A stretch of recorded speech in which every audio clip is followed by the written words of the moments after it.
Alright, so here we have two Ashtabula Cranks from the 60s. One's from this one here is from a 1968 CCM Mustang. It's got the cool CCM logo on the front of it, which you can see right there. This one here on the left is a 1960s Firestone 500. I believe that bike is built by the Murray Company. Now the crank on the CCM, you'll see it's got a fixed cog and it's got a nut on the back side which holds the cog in place. You can see there's a race here, and then there's a nut, and then there's like a dust shield or bearing shield, and then you have your cog.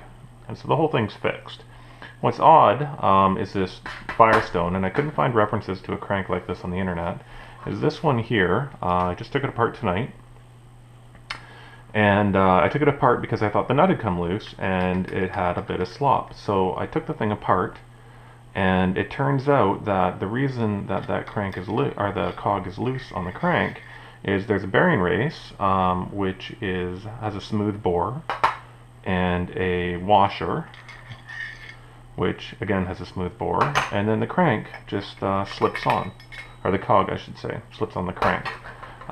There's a drive pin, but you can see here there is no threads on the right side of the crank, and so there's no way to hold that cog in place.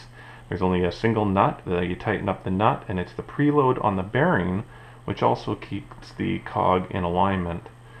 So I guess there's no way to fix my problem that I can easily just tighten up a nut or anything. So I'm going to put it back together and just leave it as is, and I guess I will just have to live with a certain amount of play on the primary drive here, because there's no way I can stop it from doing that.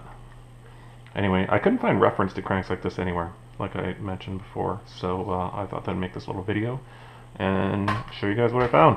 Thanks very much.